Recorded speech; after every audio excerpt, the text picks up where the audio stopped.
मच्छोदरी महाविद्यालय तीर्थपुरी शहर येथे मीडिया रिपोर्टर शिवाभाऊ यांचा प्राचार्य लाके सर्व नगरसेवक व कर्मचारी महाविद्यालय यांनी माननीय राजेजी भैया यांच्या वाढदिवसानिमित्त शुभेच्छा व सदिच्छा दिल्या व सर्वांचे धन्यवाद। तीर्थपुरी शहर डिजिटल मीडिया अपडेट क्षणाक्षणाला कुठली पर्वा न करता बातमी जनतेपर्यंत पोहोचणारे युवा पत्रकार यांचा गौरव करून कौतुक करण्यात आली।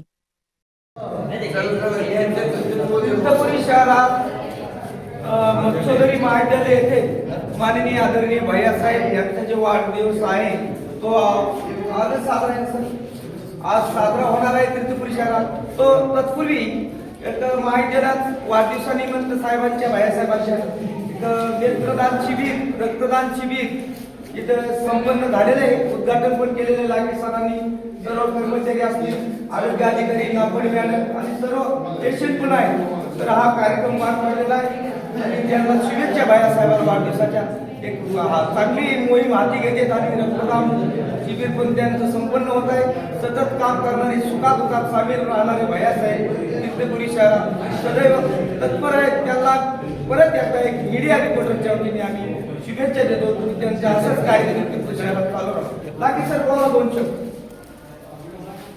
काय असेल तुमची पुढील परिस्थिती? शिबिरात काय काय संपन्न करायला लागले तुम्ही तीर्थपुरी शहरात? उद्या दिनांक 11 जानेवारी हा महाराष्ट्र राज्याचे माजी आरोग्यमंत्री आदरणीय भैयासाहेबांचा वाढदिवस।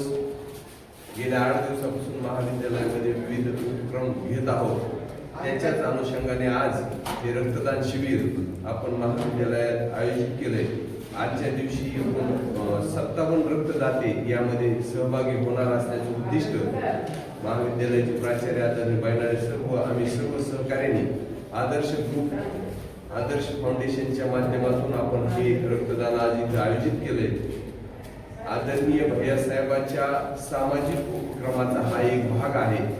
त्यानिमित्त आज आपण रक्तदान, एचबी तपासणी आणि नेत्र तपासणी इत्यादी कार्यक्रम आज आपण घेत आहोत। सामाजिक बांधिलकीचे हे कार्यक्रम भैयासाहेबांच्या वाढदिवसानिमित्त आपण आयोजित केले। आपण सर्व इथे उपस्थित राहिला, अतिशय चांगल्या पद्धतीने रक्तदान चालू आहे, त्याबद्दल आपल्या सर्वांचे धन्यवाद। सर्वांचा प्रतिसाद मिळत आहे, सर्व तत्पर आहेत कामात आणि असाच प्रतिसाद भैयासाहेबांच्या वाढदिवसानिमित्त शाळेतून हमेशा होतोय, हेच मी इथं अजून सांगतो।